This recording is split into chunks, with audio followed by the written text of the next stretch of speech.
Welcome! Today Richard learns Mythwind, a 1 to 4 player game by McCaskell and Nathan Lige, published by OpenL Studios. And because each player will be playing a character that plays differently from each other, today let's learn just the base rules, before moving on to learn how to play each character, which I will go over in subsequent videos. Mythwind is a cooperative game for 1 to 4 players in which each player controls a unique character with a distinct role. During the game, the characters are working together to establish and build a new town in the magical Mythwind Valley.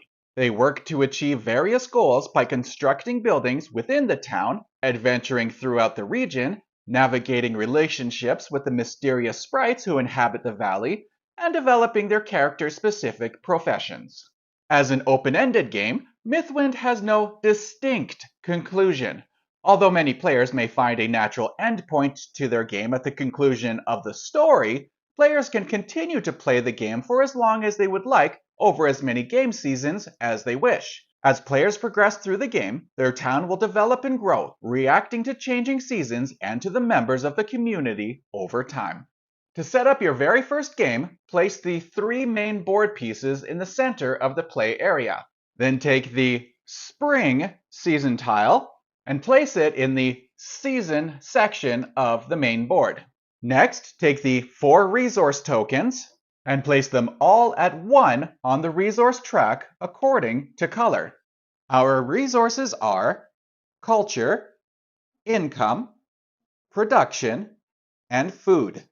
The game comes with 12 forest cards numbered 1 through 13. There is no 7 card. So take the forest cards and place those in their designated spot on the board. So here we have 1, which matches with 1, 2, which matches with 2, and so forth. 7 will be empty. Next, take the town action tiles and place them in their designated locations on the board. Next, from the building cards, take the longhouse and place it face up in the number 7 section of the main board. Next, take 1 orange worker die and 1 blue sprite die, roll them, and place them on their designated spot by the tower. If you rolled a blank on your die, roll again until it is not blank. Now let's set up our game tray. First, take event card number 1 and place it face down in the game tray. Next, take the top 10 cards of the adventure deck, shuffle them together, place that into the game tray, and place the adventure cover card on top of that. Next, take the weather deck and, without shuffling, place it into the game tray. Next, take the top 7 cards of the gold deck, shuffle those together, and place them face up in the game tray. Then place all the coins in the tray, as well as gold tokens, the unused worker dice, and dice divider. The remaining building cards will be placed by the board. These are open information. Anyone can look at any of these at any time. And now is when you would choose which character to play, but I will get to that in subsequent videos. Mythwind is played over multiple seasons, and each season is made up of multiple game rounds called days. During a day, the characters resolve the following 3 phases: dawn, daytime, and dusk. These phases contain a series of steps or actions that typically affect the town. Additionally, each character has a number of unique steps and actions to resolve that are specific to them and focus on their specific roles and professions. Mythwind does not have a defined ending or a winner. Rather, players are encouraged to continue playing and exploring the game at their own pace for as many game sessions as they wish. When playing Mythwind, players can end the game at the end of a season, saving their progress for a future game session. Each round, each day, consists of 3 phases: the dawn, daytime, and dusk phases. When resolving each of a day's phases, characters can do so simultaneously. Portions of the game may require discussion and cooperation to resolve, while other portions are resolved individually. During play, ensure that all characters have completed the current phase before proceeding to the next one. The beginning of a day, the beginning of a round, is called dawn. First, determine the weather. Draw the top card of the weather deck and place it face up by the game board. During subsequent rounds, place weather cards beneath the other ones so that at least 3 are showing. The weather cards will let you know if it's a sunny, rainy, or cloudy day. But of course, for the first round, there will only be 1 card. The second round, 2 cards. And finally, on the third round, will there be 3 cards.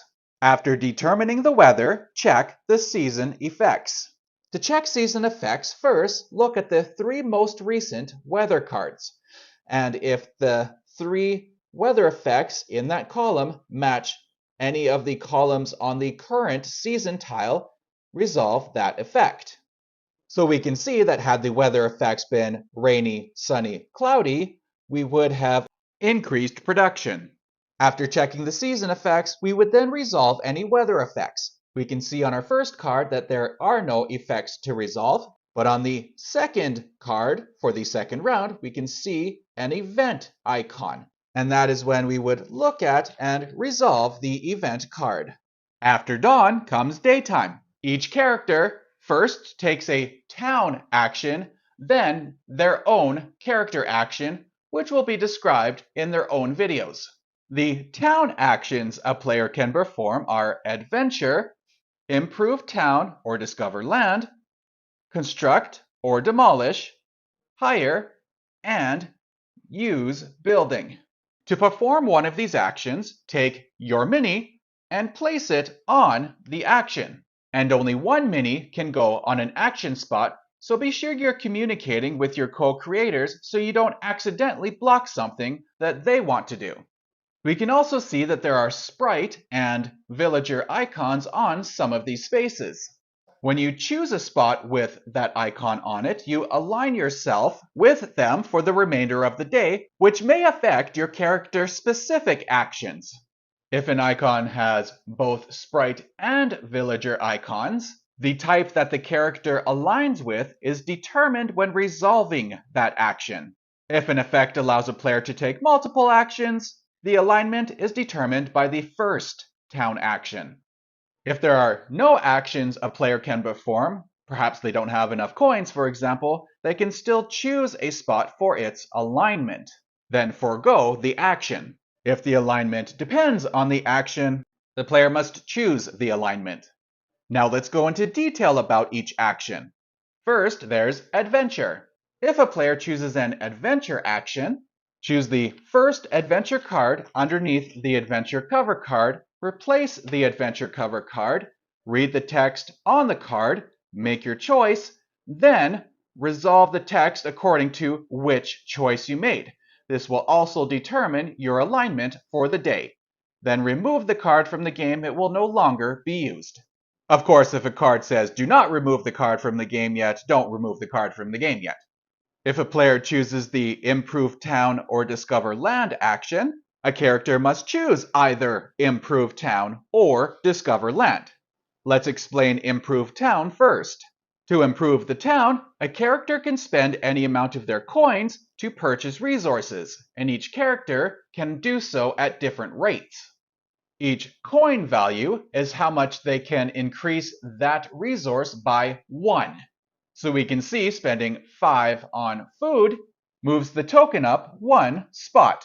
And you can spend as much money as you have to improve as much as you can if you wish. So in this case, the farmer can only spend another 5, so they can improve food 1 more if they wished. If he had 20 altogether, he could improve food 2 times and production 1 time if he wished. Resources cannot go below 0 or above 10. If you were to lose more than 0, ignore that. If you were to gain more than 10, ignore that. Alternatively, a player can discover land. To do so, spend 5 coins to remove any forest location.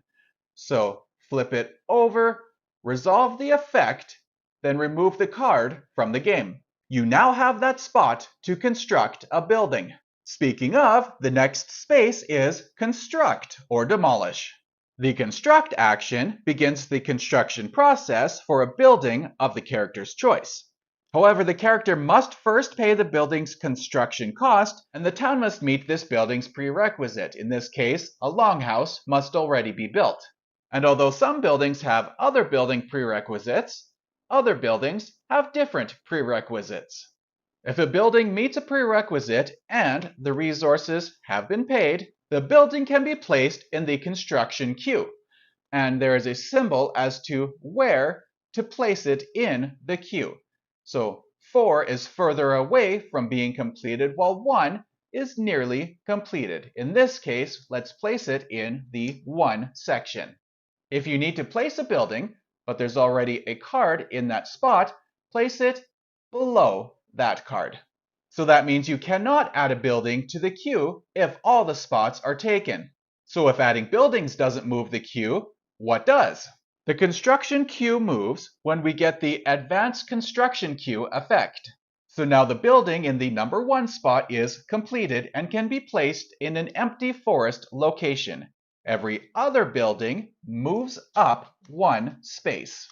Before placing the card in the forest location, gain the rewards shown on the bottom, if any. In this example, we have a food/culture, so we would choose one of those, as well as adding a sprite die to our tower location, according to the symbol explanations on the back of the rulebook. Then place the card in the forest location. Some buildings have a building replacement prerequisite, as shown by the replacement symbol here. So in order to build this building, this other building must have been built first so that this can replace this. A building that requires a prerequisite building to be built cannot be placed in the queue in the first place if that building has not been built. However, if it has been built and that building then goes in the queue and the prerequisite building gets removed, then the building in the queue can still be built. If a building does get replaced, the old building just goes back in the supply. If you are building a building for a second time, you do not gain the benefits of building that building a second time. And note that if an effect were to move the queue up, but there were no empty forest spaces, the queue would remain as it is. When you encounter a move the queue down symbol, of course move the queue down 1 spot. But nothing can go below 4, so nothing would be removed. Everything that can be moved down 1 would be moved down 1, and that's all. And if you encounter something that says to move 1 building up or down, and there's already a space occupied, it would need to skip over it as 2 buildings cannot occupy the same space. If a building is rewarded from a specific card and there's no prerequisite mentioned, you can place that building directly into an empty location. But if the card mentions a prerequisite, but the prerequisite has not been built, you cannot build that building as your reward. There are 2 types of building effects. There's action effects and end of season effects. Let's go to building action effects first. For a player to use a building, the building must have a use a building symbol on it, and they must meet the requirements of that building. So we can see in this example, to use this building, we need to pay 3 coins in order to do the character action, which is specific to the character, so that will be described in their videos. And with no colon separating them, the longhouse action means to either gain 1 coin or 1 skill, which again is character specific. So the outcome has no cost. Each building also has an alignment indicator. So this would align you with sprites, and this would be either or. As for the end of season action, let's learn that when we get to end of season, which I will get to in a bit. An alternative to construct is demolish, which means remove one of the cards from the board and return it to the building pile. Finally, a player may hire. To do that, spend either 2 coins to hire 1 die or 5 coins to hire 2 dice. After spending their coins, the player takes the die or dice and places them without changing the pips into their die well. And whichever they hired, that's who they are aligned with this turn. If they bought one of each, they must choose which one they align with. If a player is instructed to gain a worker from the tower, but there are no workers to gain any one resource instead. If a player is instructed to lose a worker, but there are no workers to lose, they must instead choose a die from any player and lose that.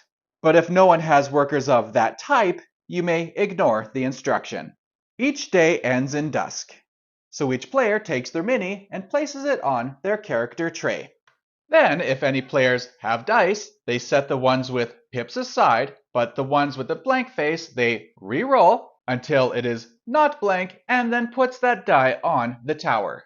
And if your character has a dusk action to resolve, now is when they would resolve it.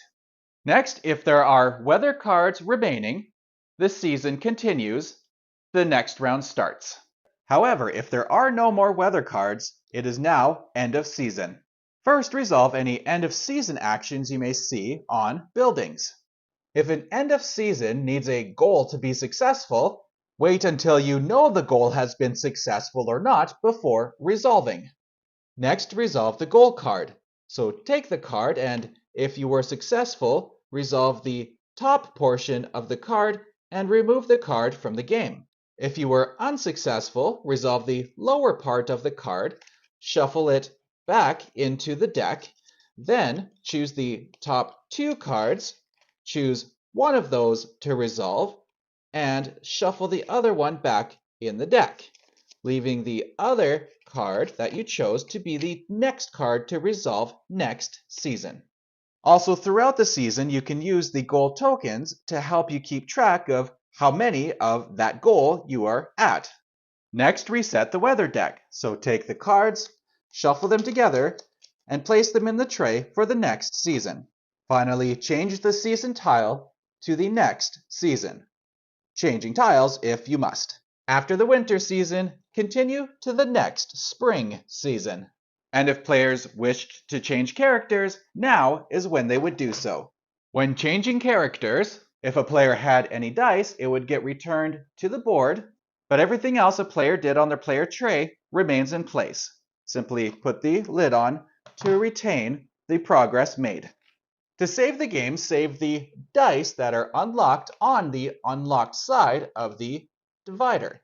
Then, without removing anything else on the board, take the board segments and place them in the tray.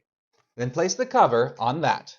To set up the next game, do that all in reverse. And do not open the secret envelopes until instructed to. Thank you for joining me to learn Mythwind. I invite you to join me next time as I learn characters.